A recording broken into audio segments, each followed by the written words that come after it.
morning everyone, just had some breakfast, just having a quick coffee, and before I get myself finally packed and ready to transfer to the mountain itself. It's about 8 o'clock in the morning.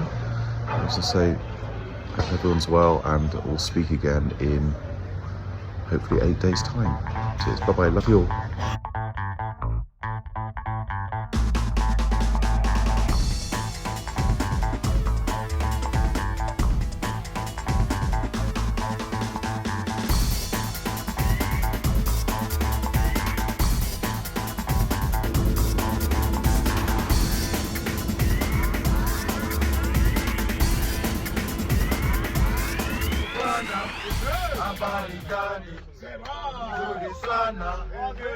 Wageni wakaribishwa Kilimanjaro, hakuna matata.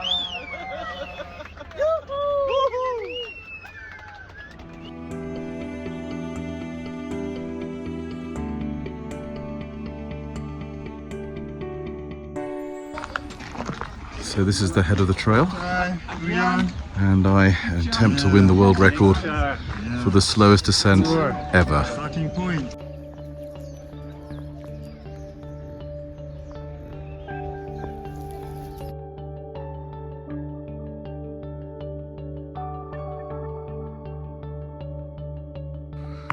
So this is the first stop we've done.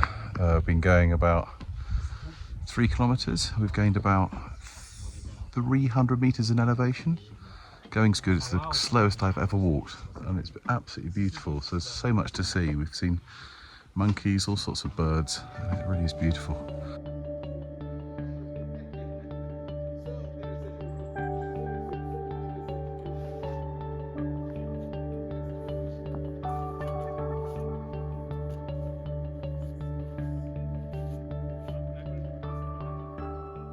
O flower of Scotland.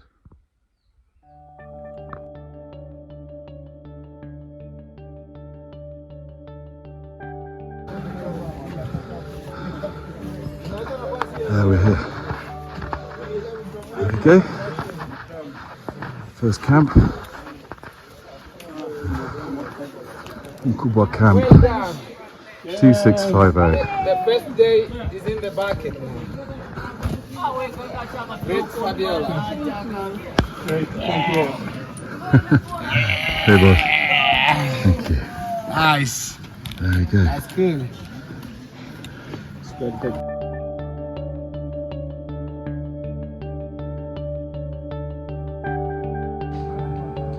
So this is the mess tent, and we just had really lovely food. We've had some deep fried tilapia with a lovely vegetable compote, and I'm on my second cup of mocha. I combined coffee and drinking chocolate.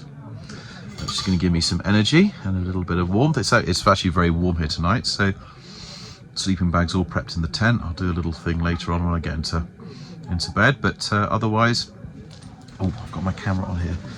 But I am wearing my St. Francis Hospice t-shirt, while all my other bits and pieces of clothing they're hung up in my tent. There's a very clever system for hanging stuff up in the tent. So I'm just going to chill here for a bit, watch a few insects go by. I've actually brought my score of Don Pasquale with me, so I might do a little bit of Act 3 if I've got enough battery on my torch.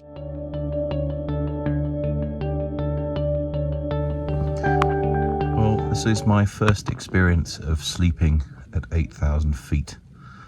I have to say, the tent I'm sleeping in is very spacious. It's got my stuff side to side. It's quite humid. There's some warmth in here, so I've hung up my stuff on the ceiling contraption. It's drying nicely.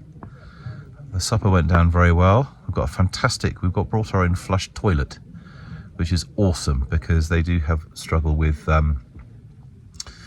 people getting gut infections and things on Kilimanjaro, which is not ideal. The Diamox medicine that I took this morning has had no effect on me yet. I can feel the tingling sensation you're supposed to get with it, but it hasn't upset my stomach or affected my appetite.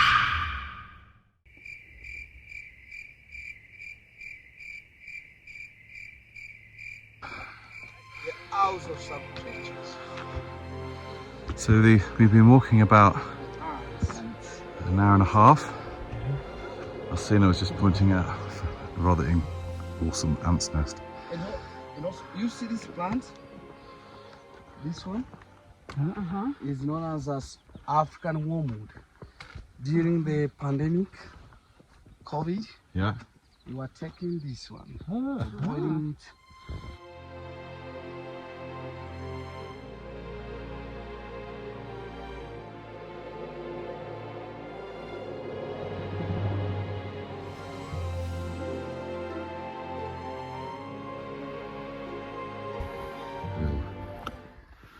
Right, Mikey, how you doing? I'm good. How are you? I'm really good. Thanks for How's looking after today? me.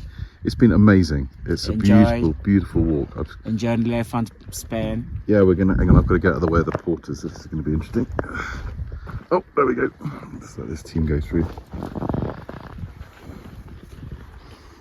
These guys are doing hoa. Pua pua.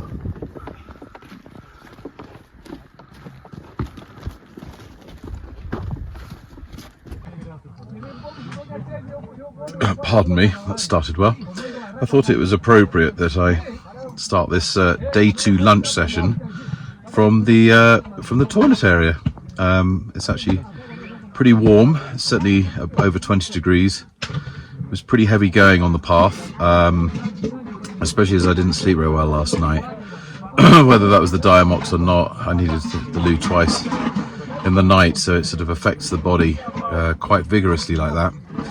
But ate extremely well. Had a lovely breakfast this morning before we set out of fresh papaya, porridge with honey, sausage, omelette. I mean, how they do it, I do not know, but we are looked after very well. We had a very long walk now, done about 5.5 Ks. We stopped for lunch, had a nice lunch, and then we head off now. Now, this is the first of the big challenges, so we're going to go quite steep now. There's quite a few people on the path. Porters will be overtaking all the time. So again, it's very, very slow progress, which is good. Conserve energy. I certainly feel pepped up. I've drunk about 2.5 litres of water already today. So we're going to go climb pretty high up the mountain now. And then once we go over the ridge, we'll do a bit of acclimatization to the higher altitude. And then we're going to drop down into the camp.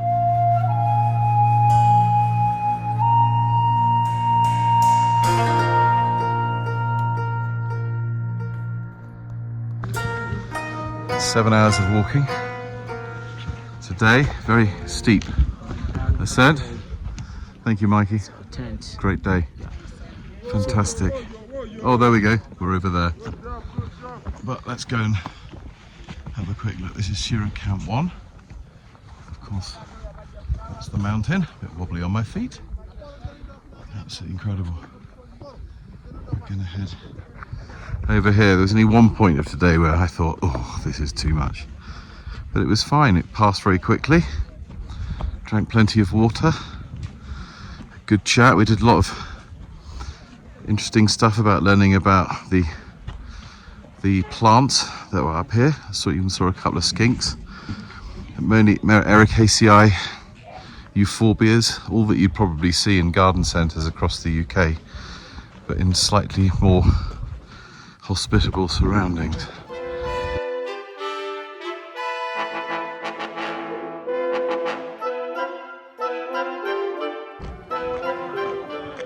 Hello. Just had a bit of a wash and a scrub, something to eat, a litre of water to drink, so guess I'll be up all night peeing again. It seems incredible to me that we're probably over 10,000 feet here. My heart rate's about 85 beats per minute just to wander around. It'll go down, it goes down during the night, settles out once my body's recovered. I might take some ibuprofen. Tonight. I've got a couple of aches and pains, bumps and bruises. Managed to cut my finger opening some coffee. Ridiculous. My nose is all snuffly.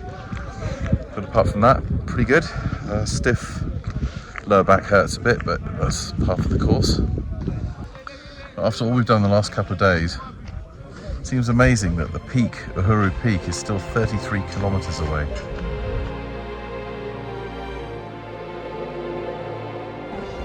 So just setting out. Very, very good night's sleep. Let's see over here, that's Dome, Mikey, background. Just had breakfast with Mikey, he's a legend. He's been showing you pictures of his family home. It's really heartwarming. We look at pictures of my team.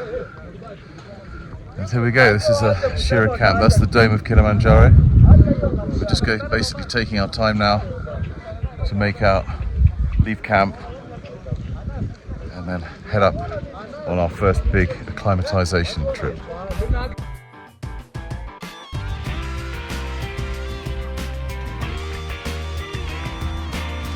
So that's our last look at Shira camp. Let some of the porters come through. Today, or I should say last night, it got to -1, and I was pleased to say that my bag was ample warmth for just a t-shirt and pants, which means that I can build up layers as we get on. I've just stripped off both my fleece jacket, my fleece and my jacket now, so we're out on the trail heading out to the Shira Cathedral. Also pleased to say they were all acclimatizing well. Our blood oxygen levels were all around the 88, 89, 90 mark. So really pleasing.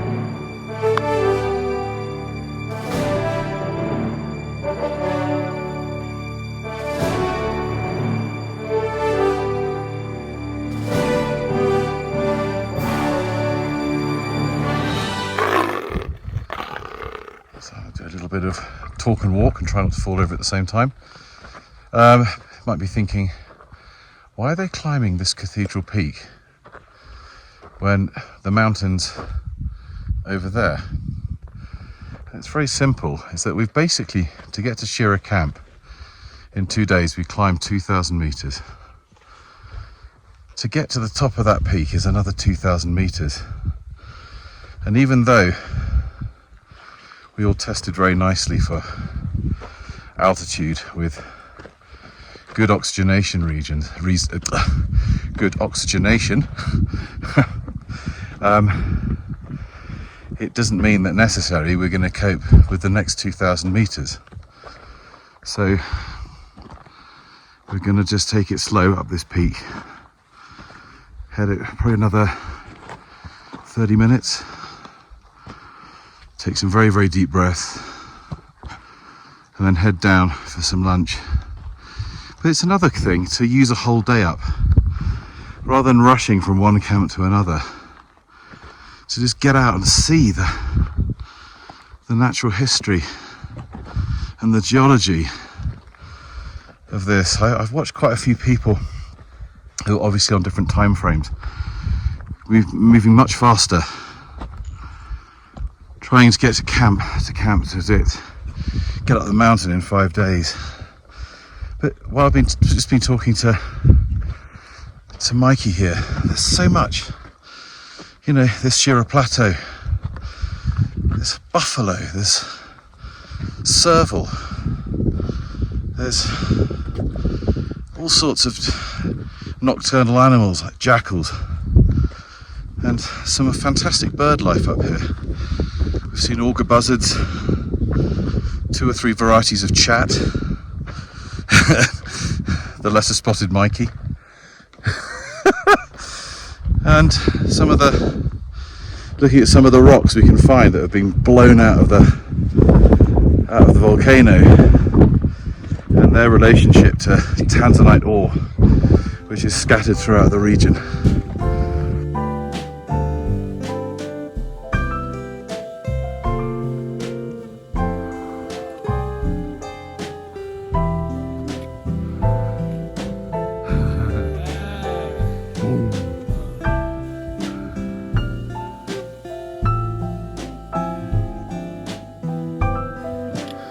So this is the first major and oldest peak. The big bottle. You can see Meru in the Mount Meru over there, and we've reached the top. Well, there's the sign just behind Adrian's hood. There we go. Alright. That was very good. Really nice little clamber a couple of breathtaking drops, and then still looking up to the main Uru Peak.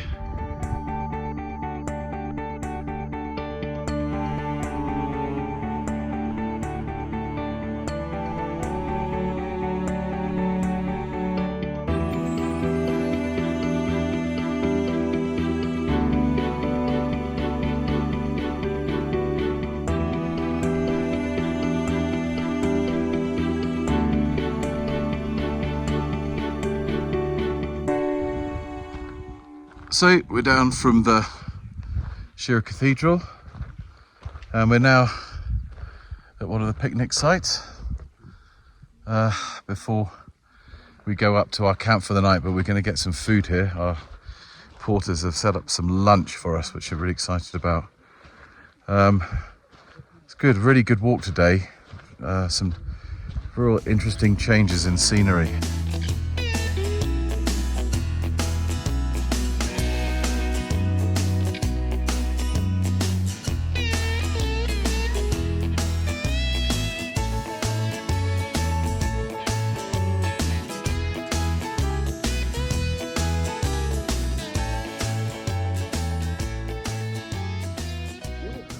So we have arrived at Shira 2 camp, which is just under 12,000 feet.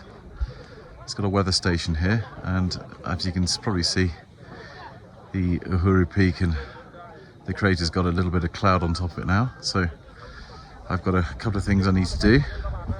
First and foremost is start getting some of that learned. Act 3, get cracking on that. I'm trying to turn the camera around. Make you dizzy. There's the weather station at Shira 2. That's where we've come from today, which was the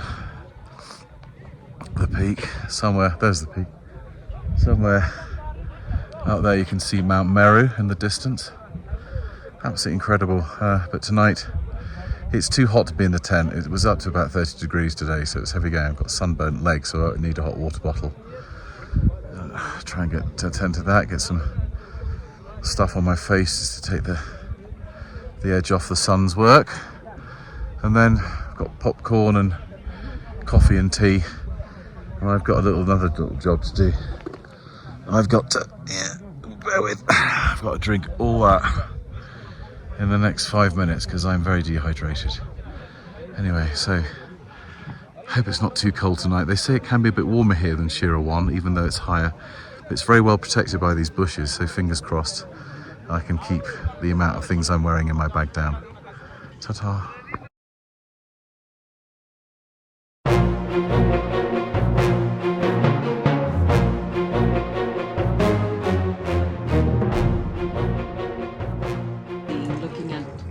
Good morning, everyone. Welcome to breakfast. We've just finished and just done our oxygenation, and everyone seems to be doing really, really well. Very huge, nice breakfast, which has just been cleared away. That's Fausti's just, we've had, yay! I'm very good because I ate all my breakfast. Not like that was going to be an issue. Porridge, honey, sausage, carrot, local carrots, pancake. Yeah. What else have I forgotten? Oh, toast, fresh mango. Yeah. It's all done. And here we have as my lunch pack. Yeah.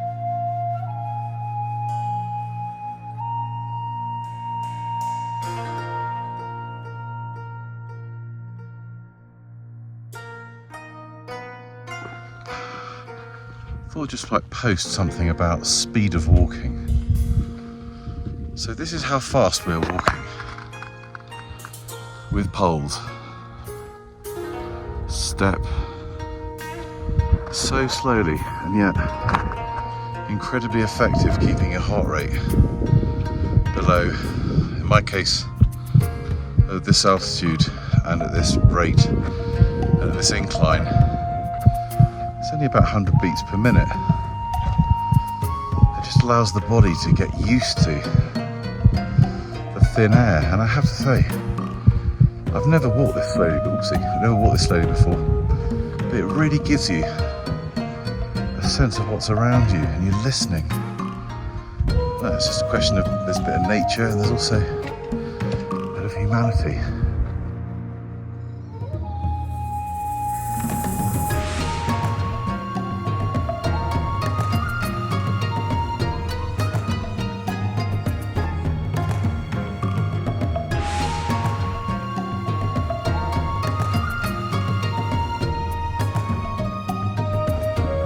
So, after about 5 hours walking, pretty steep. Actually, it was great, it was fun. We've just clambered up to Lava Tower. Nice gradient, very slow again, but it's terrific. And as you can see, this thing is now filling the camera much more. We're right at the base of the dome. In fact, just up there is the Western Bridge where they do the Everest training. It's quite extraordinary. And now, certainly in line with some of the glacier, or the, I shouldn't say glacier, with the old glacier fields.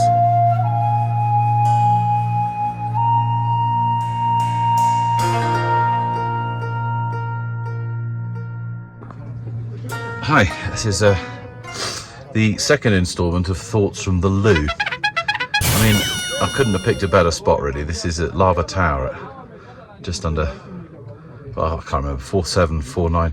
Your brain does funny things up here at altitude. I have to say, the guides have been so good. But it is, you do notice when you bend down or you grab something from your rucksack, your head goes a wee bit dizzy. And usually, with some water or just keep moving, it clears. But I have done some stupid shit. I mean, I'm going to do some stupid stuff. I've talked too much. I've told more anecdotes than I should have done. I mean, Adrian and Fabio have been very patient. But one classic, for example, was it took me till last night to work out that once the self-inflating mattress has inflated, you then stopper it by pushing the stopper button. I mean, how I didn't work that out. Anyway, it didn't come with instructions. And the lady in, where was it, Black's or Mountain Warehouse sold it to me at a discount because I was doing some charity work. Anyway, that's the end of your thought from the loo. Ciao.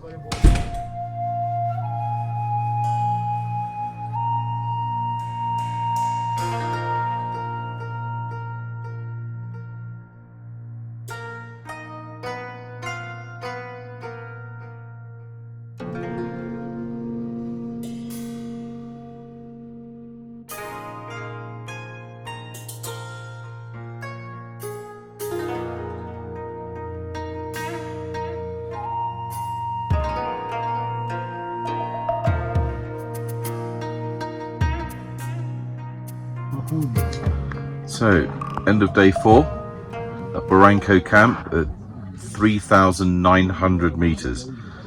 So we've dropped down 700 meters. So I was hoping that my lightheadedness and general sort of feeling of dizziness might get better. But my headache has just got worse and worse on the way down. It's rough. Yeah, so anyway, I'm going to have a large cup of tea. I've just taken 2 paracetamol, just taken 2 hydration things, and I've drunk all the water I can. I've drunk 4 litres, and there are tourists up on the thing taking photographs of me hiding behind rocks peeing, and I've peed all the way down. So I can't take any more water on for the time being. I'll bet I can have a hot tea. But yeah, this altitude thing is serious. Real banger headache. My baseball cap felt it was getting tighter and tighter as we were coming down. Adrian had a similar symptom, so this is our response to altitude. I don't know why I've still got my contact lenses in, but I'll take them out and have some hot tea and hope I feel better in an hour or so. Checking out. So it's been an hour or 2 since I came down. Taken some paracetamol, drank all the hydration stuff. I'm still feeling pretty lousy, but anyone who's climbed Kilimanjaro know that if even they haven't suffered symptoms of altitude sickness, then they probably have someone in their group who has. But hoping that a good night's sleep will sort everything out and I'll be fine in the morning. Got a lovely supper coming up, so I'm going to try and eat as much of that as I can and then bed down before tomorrow. I don't know if you can see, quite difficult to angle the camera, but essentially, easier if I take this off. As you can see the top of the volcano, we are going to have to try and scale that tomorrow. That thing there, which goes wiggly, wiggly, wiggly that way, up the mountain.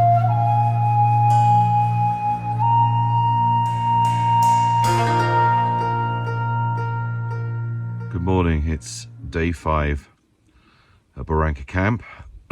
Day 5, wow. And the best night's sleep I've had. It was supposed to be very cold last night, and it turned out it was cold. This had to knock the ice off the water, but not my water. The thing's fine in here, but I've got very congested nose and throat. My eyes are very, very puffy. I think that's largely to do with a mixture of suntan lotion and all the volcanic dust. I think it just gets stuck in every orifice. Anyway, I'm all packed up.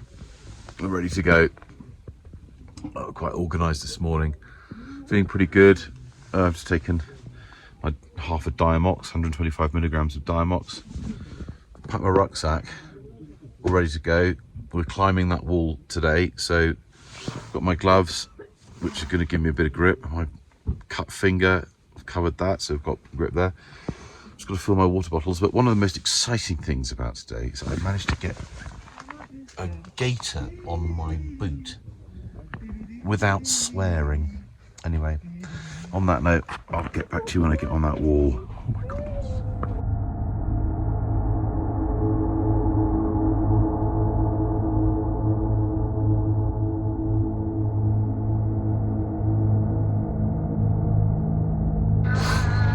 This is the Barranca wall.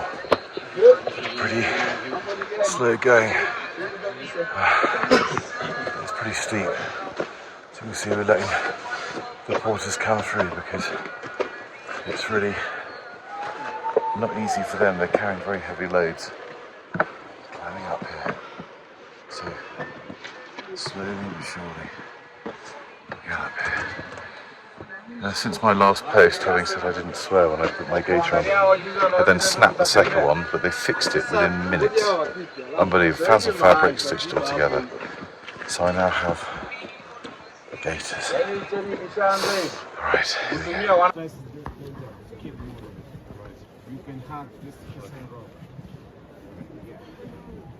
Yes.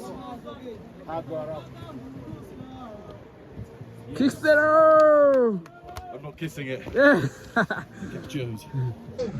So, made it to the top of the Barranca wall, which was enjoyable. Made some good little,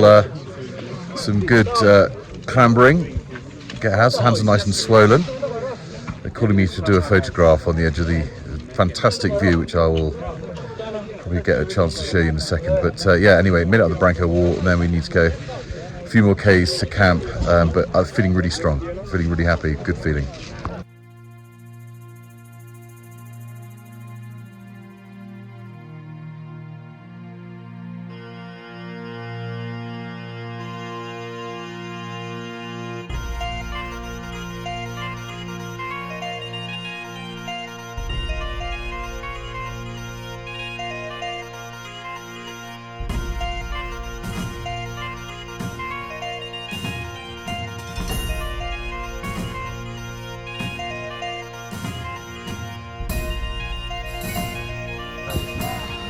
Making our way up the steep slope of the Karanga Valley. It's beginning to get a nice cooling mist. Now, rather obscured what a couple of minutes ago was an extraordinary view up to the top, where you can see water rivulets coming out of the volcanic rock face. Quite a climb to lunch. And if I spin round, it probably won't do its stuff justice, just how steep this is. But it is very steep.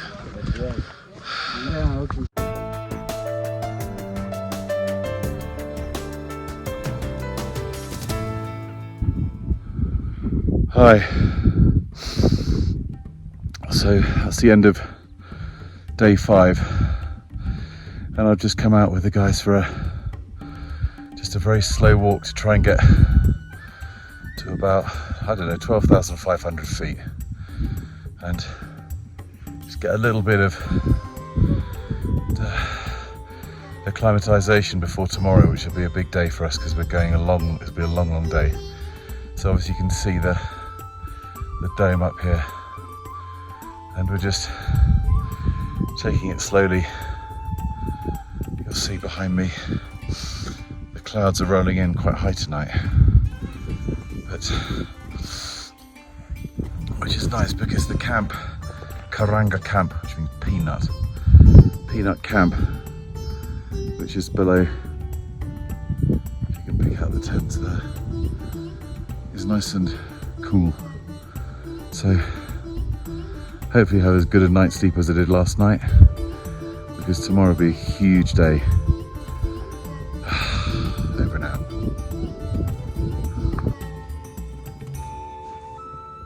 So that was the end of day 5.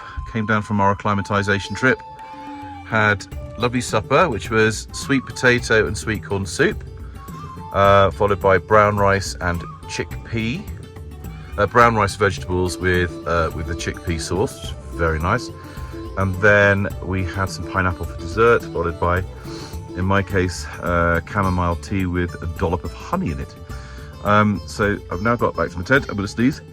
I've got some almost some dust up my nose, but eyes were very puffy earlier, but they seem to have sorted themselves out. So I've just done some sorting out. Thought you might find it interesting to see what's in my tent. Now I've actually got used to the concept of camping.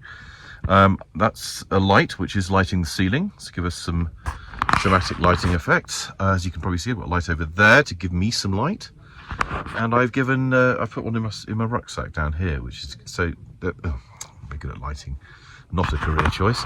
Right, so a big tent. I've got lots of space on that side. But in one corner, which you probably can't see unless I do that, I've got all the footwear and the water bottles and my little bin and the gaiters ready to go for tomorrow morning. I've got my sack here, which is all clothes for the next 2 days, including things like camera and binoculars. This bag is carried by the porters in a big sack to keep it waterproof, even though this is waterproof itself. And my sleeping bag and my roll mat go in that, and they take that with any other stuff I don't require during the day. So what else have I got? Well, it's pretty warm tonight actually, which is why I'm sitting up like that. If I looked out, I'm looking down one of the valleys, the Karenga Valley, and I can actually see the lights of the cities in this part of Arusha. I don't think it's a province, but this area is the borders between the Masai and the and Arusha area. So it's quite a clear night for people down on there at 5,000 feet as opposed to just over 12,000 feet. So yeah, I've got a pair of nicely ill-fitting woolly socks. I've got a pair of, as you can see, a pair of thermal trousers to go on top of that, and I've got a little sort of snooty type thing to keep my neck warm. And I've got 2 t-shirts. One's a long sleeve t-shirt because I tend to find myself hanging out of the bag at midnight because I'm too warm, and then of course it gets very cold from midnight onwards. So the fact I mentioned prior to this that the water that the guys use over by the mess tent has a little a centimetre of ice on the top every morning. I've got all my drugs and preparations there, toothpaste, all my painkillers and remedies, and then I've got my charging docks down here, and included with the charging docks I've got headphones so I can listen to some whale music to put me to sleep. What I have here prepped and ready is all the clothes I need to put on first thing in the morning so I can bung them in my sleeping bag to get warm. Point of what I'm wearing is that all I need to do is put my hoodie over that, my coat on, and then my hiking trousers, which are there somewhere, and I'm pretty much ready to go. But I also use them as pillows, so I keep them warm. I keep my hat on because my bag has got a big hood, but it keeps my head nice and warm. I'm usually too hot to begin with, but if I keep it in the hood area, then I can just slip it on at night. So I've really got used to camping. This is the fifth day. So tomorrow we're going to go from this camp, Karanga camp. We've done half of the walk already up the hill just to do some acclimatization work. The plan is to do a 5-hour walk tomorrow, taking us to Barafu, which is around about the 13,500 feet mark. But we're not staying in Barafu camp. We're actually going to go to Kosovo camp. So we're going to go past that. Now, obviously it's going to get cold and the elevation's high. The idea is that we stay there the night. It's very, very cold. But it means that we don't have to do the Barafu to Kosovo step on our summit day. So what it will mean is tomorrow is very complicated in terms of just keeping it going steady, deep breathing to make sure that none of us feel giddy or dizzy, and keep drinking plenty of water. Anyway, there we go. So it's night from me. Day 5 done. Tatty bye.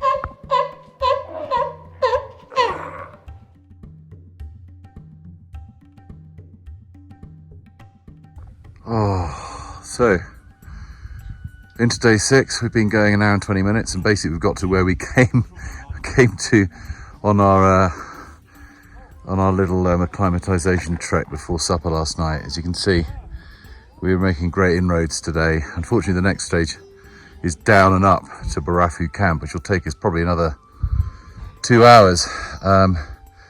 It's extraordinary. There have been some moments of euphoria in the last hour and 20 minutes. Real highs, but some real lows as well. Things niggle away at you. I noticed that my boot rubber at the front is beginning to fray a little bit. Nothing that a bit of super glue can't sort out, but it's just the sort of thing that really winds you up. And you just don't need it when you know in 24 hours, you know, you'll either make it to the summit of Kilimanjaro or you won't. And we've done so much good work. At Shia Camp, which was the second place we stayed at, our oxygenation levels were 80%. And now with all the work we've done in the last 3 days, they're up to 96. So it's really, we put so much work in, done everything, little victories all the time, you know, like even this morning, getting your fleece on, little victory, have a sip of tea. Get out your sleeping bag without breaking the zip, little victory, have a cup of tea. Take your thermals and your socks off and your pants off, put some clean ones on, do a wet wipe job. You're exhausted, have a sip of tea. Little victories, pack your bags. Make sure you've forgotten 100 of things, and then you unpack your bags all over again to get your Vaseline out, and you get your inhaler. I've got a little pack of fisherman's friends, and it really winds you up, especially, you know, whether it's altitude or not. I think it's just the sheer pressure of knowing that we spent a lot of money and, you know, told a lot of people that I'm going to do my best to get up this bloody mountain in honor of Mick. And it, you know, at 50, you know, there are people much older than me on this mountain, but to be fair, they're struggling too. And it would just destroy me if I don't make it. So I'm just gonna have a glass of water. I'm a heck. I'm gonna take a couple of swigs out of a bottle of water, and then maybe have a fisherman's friend and get my breath back and look forward to the next stage and try and keep positive. Bye-bye.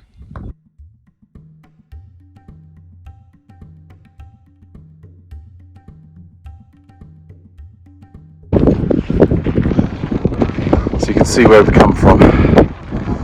We're now staggering our way up the mountain. This is Barafu camp, which is 4,600. Everyone's beginning to slow down. This is usually the staging post for the summit attempt, where people leave at midnight and then carry on to the top. We're going to carry on right past Barafu.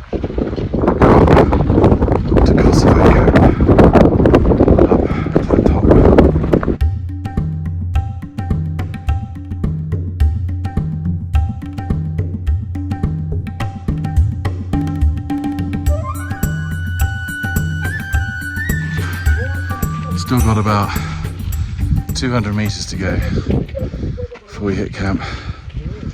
We've just come up the Barafu step, which is the bit that most people have to do in the dark. And I don't know how they do it.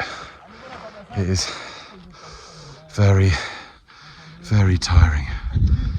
And now, just got to get up the next 200 meters, and then hopefully there'll be a nice cup of ginger tea waiting for me.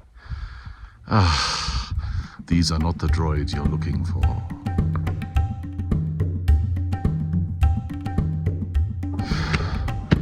We've made it into camp. Adrian, how high are we? How high are we? 4883. 4883. 4,883 meters, which in feet is... A lot. I can't do the sums. You got to multiply by 3.084. Thank you so much. So length Oh, in meters. that was hard. So, So let's give you a bit of... no, there we are. Go on. 4883 Yeah. is 16,020. 16,020 feet. 16,020 feet. And that means we've basically only got the height of Skiddaw to do. For anyone who comes from England or knows the Lake District, you know what I'm talking about. But it will take us, how long? Adrian, how long? Wie lang? It should take us 5 hours to Stella Point and then maybe another hour. hour to the summit. So it's going to take us 6 hours to Uhuru. Not Uluru, that's in a different continent. Uhuru. Anyway, more later.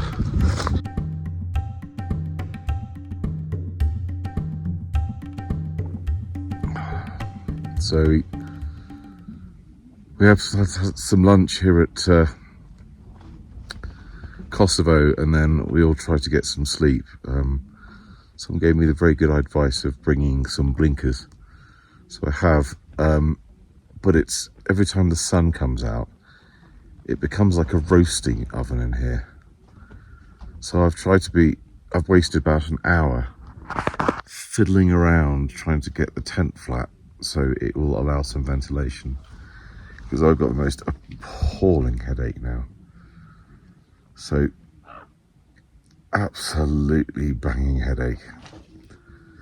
And I've got, what was it, 4 hours, 3.5 hours, maybe 4 hours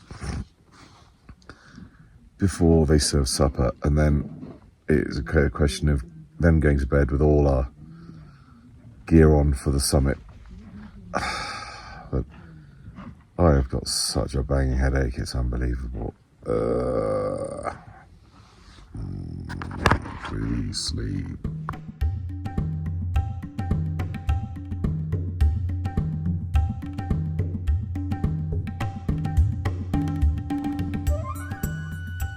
I feel terrible. Kosovo camp. The sun has just gone behind a rock. That means everything's cooled down a little bit. But I'm peeing all the time, I'm drinking all the time, I feel lousy. Right, one nice view. Don't know if you can see that. Lots of people walking past, don't know who they are. Basically, I've got an hour and a half sleep before I have to start getting ready.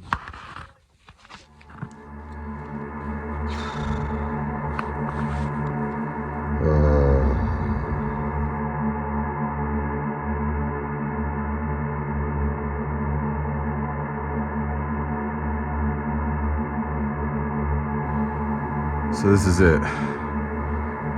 I can't say I feel very well. I feel really crap actually.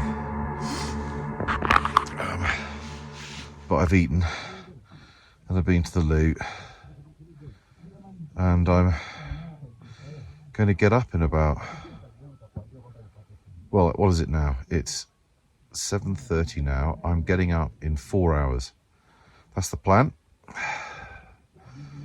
And then we will walk for 6 hours. Slowly, slowly up 1,000 meters, 3,000 feet.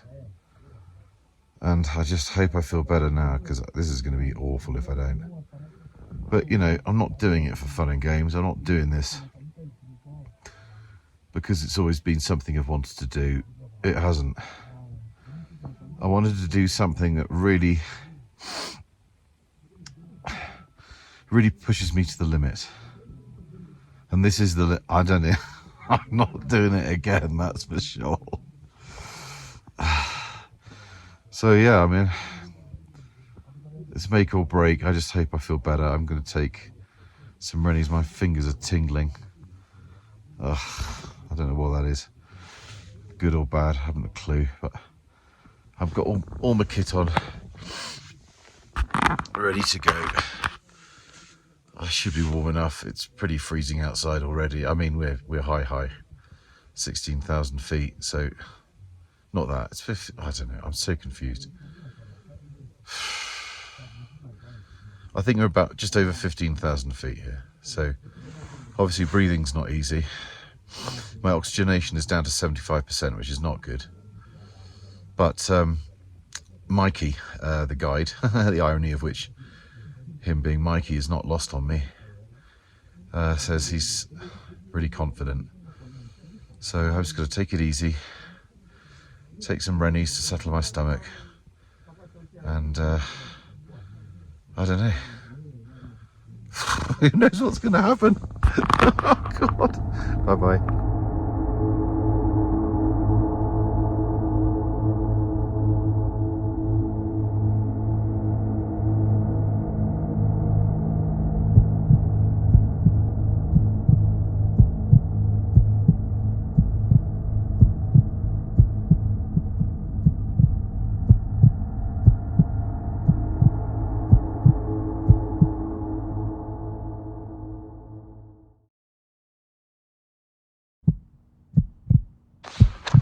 Someone had just taken me aside and said, "This is one of the hardest things you'll ever do in your life, David."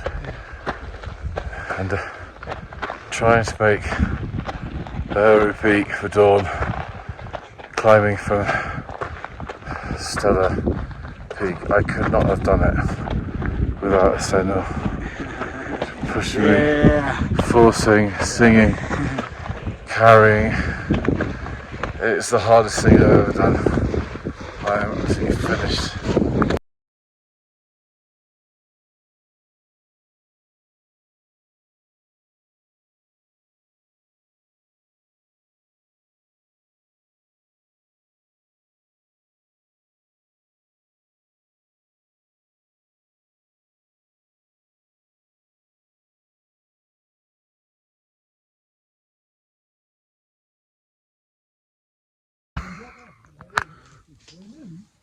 I'm in the mess tent, trying to piece together what's actually happened in the last 24 hours. From being really not very well and very scared about undertaking a challenge that I'm not worthy of, to where I am sat here at a camp on the east flank of the volcano called Millennium Camp. So 11 o'clock, I didn't get a wink of sleep, which was part of the problem. I've got bad oxygen levels. We set off from Kosovo camp and went up the Stella route to the top of the mountain. Anyone who's done that route needs a commendation of some sort. It's absolutely the most brutal thing I've ever done. Just zigzag on sort of loose volcanic rock and occasional clamber for 6 hours. I mean, I was going loopy by about halfway. I kept looking at it, going, oh, is that it? For 3 hours, 4 hours maybe. And I was starting to lose my way a bit, so one of the guides took my bag. I just assumed it would be for a bit while I get my breath back and sort myself out. Because you're going very, very slowly, step by step. Very, very slow, poly. But I started to be unable to do that as well. I was so short of breath, I couldn't get enough air in my body. And then I started to feel really weird. Anyway, eventually we got there. After 6 hours, we got to Stella Point. And of course, you know, me being me, desperately needed the loo. Of course, there isn't one on top of Kilimanjaro. But was really faint. I couldn't carry my bag anymore. I recorded a message which I don't even remember recording. And by the time I actually got to Uhuru Point, which is another hour's walk along the crest of the, what do you call them? The crater rim, I could barely see straight. So Michael, the guide, said, I need to get you to lower altitude straight away. So I did what I could, took a few photographs. I didn't have time to do any clothing changes, and also I didn't have my rucksack at that point. So having taken the best part of 7 hours to get to Uhuru Point, it took us both 45 minutes to get back to camp. Michael and I ran all the way down, twists and turns and all sorts. But because my heart rate for some reason wouldn't go over 135, I can only assume it was the oxygen levels. If your heart rate doesn't go that high, it's not getting enough oxygen to beat high enough. So I occasionally would stop and get my breath back and then carry on, and then we got down to camp, and then I just basically collapsed in a heap. The other guy brought my bag down, and I was asleep for a couple of hours, just sprawled on the floor of my tent. And eventually I started to drink water and came back. I was absolutely, I hadn't a clue what was going on. I didn't know where I was. I was in a tent in the middle of nowhere. I hadn't a clue what was going on. Not a clue. And I was trying to piece together why was I in that camp the night before? What was I up to? And then it starts to come back to me as my brain starts to piece together. I mean, essentially I was incredibly dehydrated, and my body wasn't able to get enough oxygen. So there we go. Anyway, so after a couple of hours we packed up. The weather was a bit funny, it was a bit misty. And I was sort of chatting to folks saying thank you for helping me out, and it was incredible what you did for me, get me up and down the mountain. I really shouldn't have gone up, I wasn't well enough to go up, it was daft. Anyway, on the way between Kosovo camp and Barafa camp, bumped into St Albans School Kilimanjaro expedition. Anyway, so there we go, and we are now at Millennium Camp, 3,900 meters, which means I've got oxygen, and I've got a nice cup of coffee, and I'm just going to chill out, probably going to go for a nap for a couple of hours. But that's all in 24 hours. Unbelievable. Beginning to piece it together. Ta-da.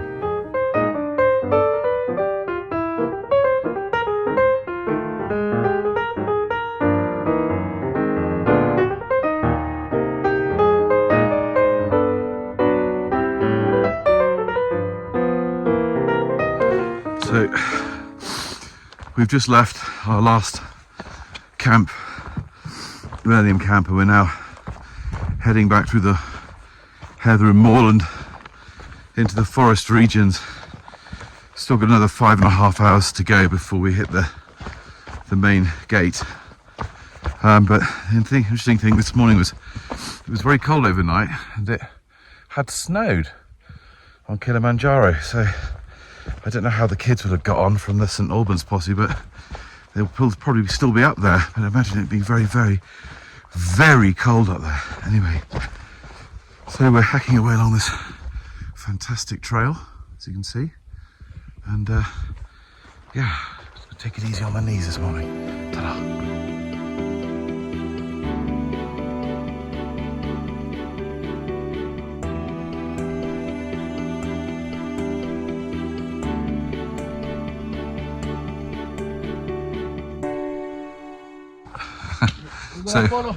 We're gonna follow him to watch his videos. Yeah, absolutely. I'm called Il Paparazzo. So we're now in the cloud forest, coming back down the trail. Knees are just about holding out. It's been quite slippy, but now it's quite wet underfoot. But as you can see, we're taking it fairly sensibly, but it's lovely to be in a very cool yet damp environment. I almost fell over there. Right, so beautiful cloud forest. Absolutely stunning.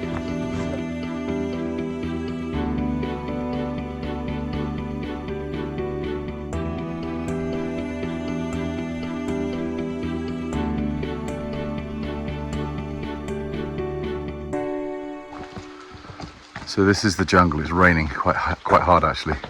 So I've got my pack underway. The path is absolutely treacherous, as you can see.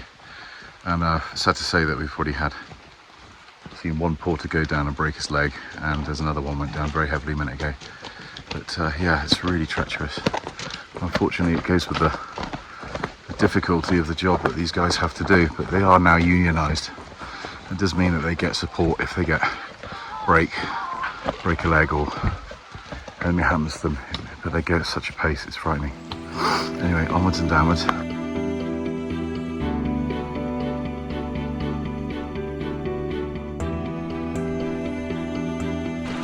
My knees have turned to mush. We've done almost 10 Ks and we've got this most beautiful wooded area here. Absolutely astounding. We're almost there. Beautiful. Oh, I can't tell you how much my knees are hurting. It's so bad.